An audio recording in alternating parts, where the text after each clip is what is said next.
Hello students, welcome to my YouTube channel प्रोकैम। Part 5 में हमने पढ़ा था oxidation state shown by the p block elements group 15 and now in part 6 we will study about the chemical properties of group 15 elements and first is reactivity with hydrogen. तो जैसा कि आपको पता है कि हाइड्रोजन के साथ जब कोई कंपाउंड बनता है तो वो हाइड्राइड्स कहलाते हैं।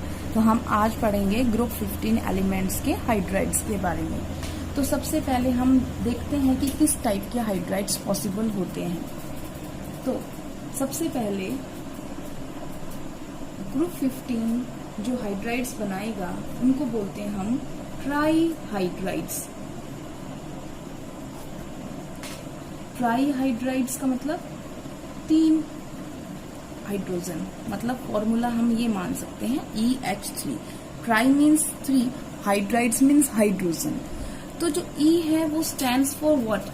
Group 15 elements. इसका मतलब E कुछ भी हो सकता है, नाइट्रोजन भी हो सकता है, फॉस्फोरस भी हो सकता है, आर्सेनिक भी हो सकता है, एंटीमनी भी हो सकता है और विषमुक्त भी हो सकता है। अब बात करते हैं हम कि इनके नाम के बारे में। जैसे नाइट्रोजन ने बनाया तो उसे बोला जाता है अमोनिया। सुना होगा, बहुत पॉपुलर है। अमोनिया एक गैस होती है with pungent smell. PH3 phosphine. और अब बस अमोनिया का ही नाम अलग है, बाकी जिनका भी नाम है पीछे आपने INE लगाना है तो ये उनका नाम बन जाएगा। फॉस्फोरस था, हमने फॉस्फीन बना दिया। हमारे पास आर्सेनिक था AS, तो हमने आर्सेनीन बना दिया, आर्सीन। अब हमारे पास एंटीमनी है, लेकिन इसका जो सिंबल है वो अलग है, तो उस सिंबल से नाम लिया जा रहा है स्टीबिन। और इसी तरीके से विषमुक्त का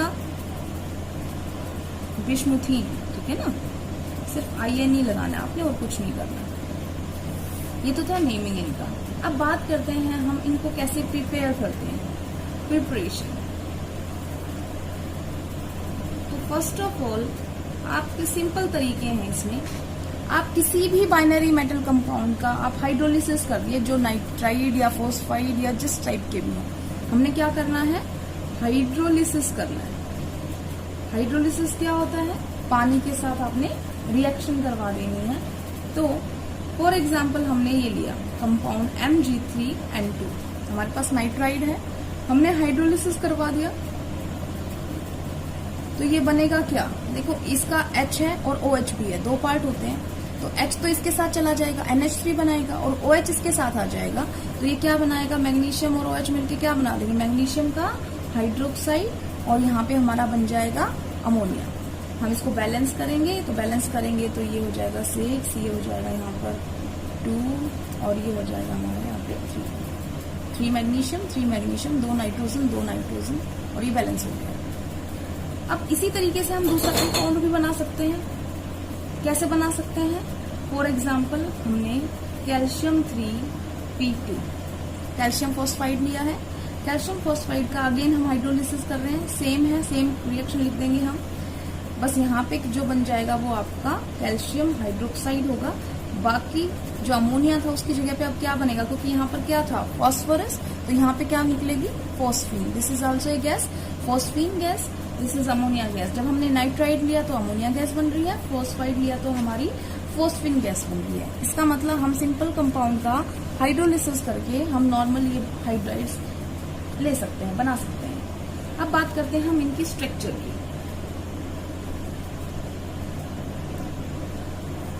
तो अगर आपको किसी की स्ट्रक्चर नहीं आती है तो सिंपल ये है कि आप उसकी हाइब्रिडाइजेशन कैलकुलेट कर लीजिए।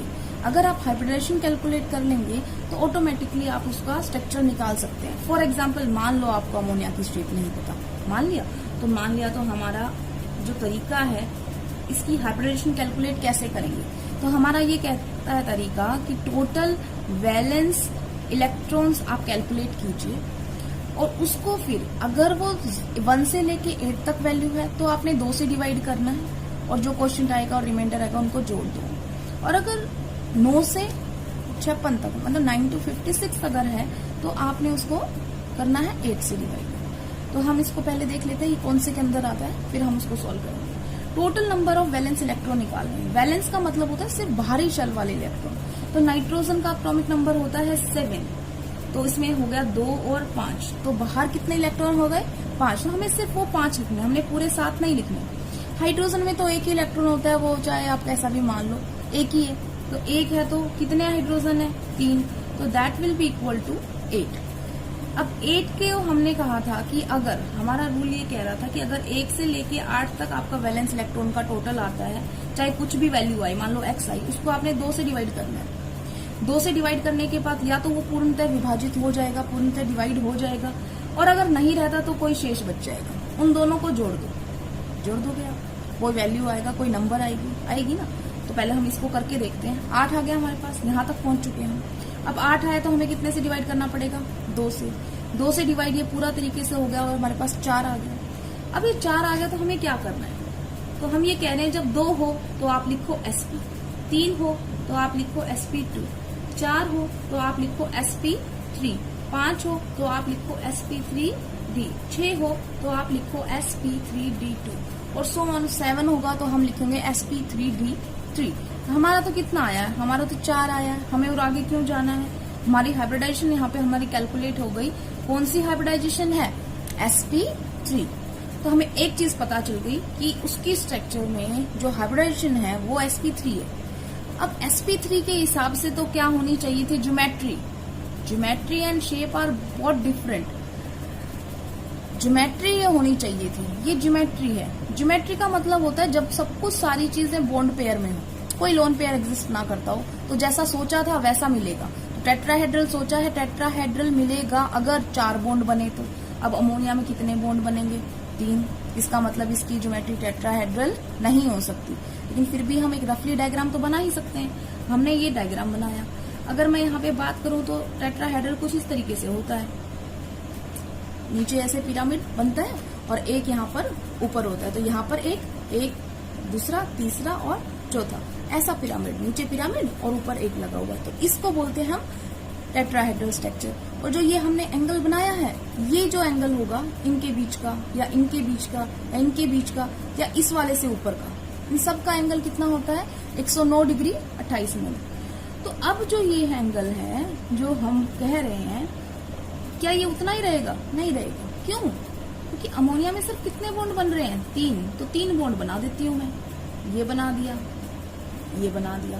तो हमारे पास यहाँ पे तो क्या है, यहाँ पे हमारे पास बॉन्ड नहीं है, हमारे यहाँ पर कौन है, ये है लोन पेयर, ये लोन पेयर है। और जब लोन पेयर आ जाए ना तो आप समझ लो अब हमारी जो ज्योमेट्री है वो बिगड़ने वाली है। जितने लोन पेयर आएंगे उतनी ज्योमेट्री बिगड़ेगी। जब तक आपके पास बॉन्ड पेयर रहेगा ज्योमेट्री रेगुलर रहती है। अगर हमारे पास सारे बॉन्ड पेयर होते तो ये टेट्राहेड्रल ही होता, लेकिन हमारे पास 3 तो बॉन्ड पेयर है और एक लोन पेयर है। तो अब क्या होगा, पहली बात तो इसकी शेप बताओ। अब क्योंकि सिर्फ ये वाली चीज तो हट गई, तो सिर्फ ये बचा है और ये तो पिरामिड हो गया, तो इसका मतलब इसकी जो शेप होगी वो कैसी होती है, पिरामिडल। इतना समझ में आ गया। अब मैं ये कह रही हूँ टेट्राहेड्रल से शेप तो बदल गई, शेप बदल गई तो एंगल बदलेगा या नहीं बदलेगा। इसका एंगल कितना होना चाहिए था 109 डिग्री 28 मिनट, इतना होना चाहिए था अगर रेगुलर ज्योमेट्री होती तो।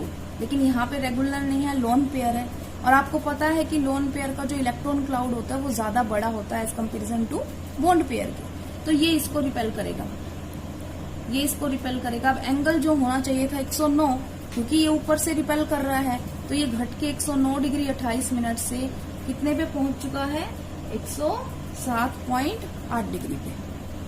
ये अमोनिया का डिक्रीज करके एंगल आ गया है। इतनी बात समझ में आ गई। अब हम बात कर रहे हैं comparison, ammonia, phosphine, ASH3, antimony, stibine और बिस्मुथिन में किसका बॉन्ड एंगल सबसे ज्यादा होगा या कम होगा। ठीक है, तो हम नेक्स्ट उस पे आ रहे हैं, इसी का पार्ट पढ़ रहे हैं हम कि बॉन्ड एंगल में कितना वेरिएशन होगा। तो जब हम जा रहे हैं, ये हमने लिखा अमोनिया, फॉस्फीन, अर्सिन, स्टिबिन एंड बिस्मुथिन। अगर आपको कभी भी कंपैरिजन आता है तो आप ये देखो कौन सी चीज कॉमन है, तो उसको तो भूल जाओ, उसकी वजह से कुछ नहीं होने वाला। तो यहाँ पे सब में कॉमन क्या है, हाइड्रोजन। इसका मतलब हाइड्रोजन को तो भूल जाओ, उसकी तो कहानी की बात हो ही नहीं रही। बात एक्चुअल में किसकी है, नाइट्रोजन, फास्फोरस, आर्सेनिक, एंटीमनी और विषमुक्त की। अब इसमें जब ग्रुप में हम नीचे की साइड जाते हैं तो आपको पता है साइज तो बड़ा हो रहा है, लेकिन इलेक्ट्रोनेगेटिविटी क्या हो गई, डिक्रीज हो रही है। इलेक्ट्रोनेगेटिविटी का मतलब है किसी की टेंडेंसी शेयर्ड पेयर को अपनी साइड अट्रैक्ट करने की। तो अब मैं एक बार शेप बना के दिखाती हूँ आपको। ये जो लोन पेयर है, यहाँ पर बॉन्ड पेयर है। अब नाइट्रोजन क्योंकि सबसे ज्यादा इलेक्ट्रोनेगेटिव है, तो जो ये बॉन्ड पेयर को अपनी साइड अट्रैक्ट कर लेगा। तो ये जो सरक के कहाँ पहुंच गए हैं, यहाँ पर। तो ये वाले भी यहाँ पर आके, क्योंकि इलेक्ट्रोनेगेटिव यहाँ वाले आ गए, आपको दिखाई दे रहा होगा, बहुत ज्यादा नजदीक आ गए हैं, बहुत ज्यादा नजदीक है। इसका मतलब ये एक दूसरे को क्या करेंगे, रिपेल करेंगे, बॉन्ड पेयर बॉन्ड पेयर। तो बॉन्ड पेयर रिपल्शन यहाँ पे बहुत ज्यादा है। क्यों ज्यादा है, क्योंकि नाइट्रोजन की इलेक्ट्रोनेगेटिविटी इस पूरे ग्रुप में सबसे ज्यादा है। तो बॉन्ड पेयर भी सबसे ज्यादा इसके ज्यादा नजदीक होंगे, ज्यादा रिपल्शन होगी। तो ये जो क्या करेंगे, ये रिपेल करेंगे। जबकि लोन पेयर क्या कह रहा है कि तुम मुझसे रिपेल हो जाओ, ठीक है। तो इसका मतलब नेट इफेक्ट क्या आ रहा है, क्योंकि आपको पता है लोन पेयर का इफेक्ट थोड़ा ज्यादा होता है बॉन्ड पेयर के कंपैरिजन में। तो ये कह रहे हैं कि हम बॉन्ड एंगल बढ़ाएंगे, ये कह रहा है मैं बॉन्ड एंगल घटाऊंगा। दोनों की लड़ाई चल रही है, और लड़ाई में जीत किसकी होने वाली है, लोन पेयर की, क्योंकि लोन पेयर का इलेक्ट्रॉन क्लाउड बड़ा होता है, लोन पेयर की रिपल्शन ज्यादा स्ट्रॉन्गर होती है। तो इस वजह से जो इसका एंगल था 109 डिग्री 28 मिनट से गिरकर कितने पे आ गया है, 107.8 डिग्री पे। अब हम ऐसे ऐसे जाते जाएंगे। अब फास्फोरस पे जाएंगे। तो फास्फोरस का अगर मैं बनाऊं, नाइट्रोजन का नजदीक है, तो फास्फोरस के थोड़े से क्या हो जाएंगे, थोड़े से दूर चले जाएंगे। क्यों, क्योंकि नाइट्रोजन की इलेक्ट्रोनेगेटिविटी ज्यादा है, तो ज्यादा अट्रैक्ट कर रहे थे शेयर्ड पेयर को। फास्फोरस की उससे कम है, तो थोड़े दूर हो जाएंगे। तो रिपल्शन एज कंपेरिजन टू इसके बॉन्ड पेयर रिपल्शन क्या हो गई इसके अंदर, बॉन्ड पेयर रिपल्शन इसकी क्या है, लेस है। किसके कंपैरिजन में, अमोनिया के कंपैरिजन में। इतनी बात समझ में आ गई, क्योंकि इसमें क्या था, नजदीक, इसमें क्या हो गए थोड़े से पीछे की साइड। तो ये जो होगी रिपल्शन तो अभी भी है, लेकिन इतनी स्ट्रांग नहीं है। इसका मतलब जो ये लड़ाई घमासान चल रही थी लोन पेयर और बॉन्ड पेयर रिपल्शन, और बॉन्ड पेयर रिपल्शन के बीच में, वो लड़ाई ज्यादा स्ट्रांग थी एज कंपेरिजन टू दिस लड़ाई के। इसका मतलब ये क्या पड़ गया, वीक, ये क्या बन गया, स्ट्रॉन्ग। तो इसका मतलब यहाँ पर लोन पेयर और बॉन्ड पेयर जो रिपल्शन है वो ज्यादा है किससे, बॉन्ड पेयर और बॉन्ड पेयर से, कुछ ज्यादा ही ज्यादा हो गई। तो इस वजह से ये इसका इफेक्ट क्या दिखाएगा, डिक्रीज करने का इफेक्ट ज्यादा दिखाएगा। इसका मतलब इसका तो सिर्फ 107.8 डिग्री तक घटा है, उसका 109 डिग्री 28 मिनट से कहाँ पे चला गया, वो 93.6 डिग्री पे। आप डिक्रीज देख रहे हैं, इसका बहुत ज्यादा आ रहा है। और इसी तरीके से हम आगे जाते जाएंगे तो बिस्मुथीन का क्या होता है, 109 डिग्री 28 मिनट से घट के वो एंगल जा चुका है 91.3। ठीक है, तो अब आप समझ सकते हैं कि जैसे जैसे हम जाएंगे बॉन्ड एंगल बहुत ज्यादा डिक्रीज कर रहा है। रीजन क्या है, इलेक्ट्रोनेगेटिविटी डिक्रीज होने की वजह से जो बॉन्ड पेयर हैं वो कम होते जा रहे हैं नजदीक सेंट्रल एटम के, उसकी वजह से रिपल्शन कम हो रही है। ये रिपल्शन कम हो रही है तो लोन पेयर अच्छी तरीके से रिपेल कर रहा है, जिसकी वजह से वो जो बॉन्ड पेयर थे वो नजदीक आ रहे हैं। इसका मतलब जैसे अमोनिया के अंदर क्या हो रहा है, अमोनिया में यहाँ पर है इलेक्ट्रॉन, तो ये जो रिपल्शन है बहुत ज्यादा है और फिर ये क्या होगा, ये यहाँ पर लोन पेयर है, ये इसको क्या कर रहा है, रिपेल कर रहा है, तो साइज थोड़ा सा छोटा हो रहा है। लेकिन जो यहाँ वाला है बिस्मुथीन, उसमें क्या हो रहा है, बिस्मुथीन में तो यहाँ पर है, एक तरीके से समझो आप, ये हाइड्रोजन है तो यहाँ पर है वो, तो यहाँ पर है, तो ये तो डिस्टेंस काफी ज्यादा है इनके बीच में। तो ऊपर वाला बोलता है कि सिमट जाओ, तो वो सिमट जाएंगे। तो आप समझ सकते हो पहले ये कंडीशन है किसमें, अमोनिया में, और अब ये घट के आ गई, तो ये जो बॉन्ड एंगल है ये ऑटोमेटिकली क्या हो गया, कम। तो बॉन्ड एंगल इसमें कम होता है और इसमें सबसे ज्यादा होता है। क्यों, क्योंकि इसमें डिक्रीज कम हुआ है, घटा कम है, घटेगा कम, इसलिए वैल्यू ज्यादा बच गई। इसमें घटा ज्यादा तो इस वैल्यू ज्यादा कम हो गई। ठीक है, इतना समझ में आ गया आपको।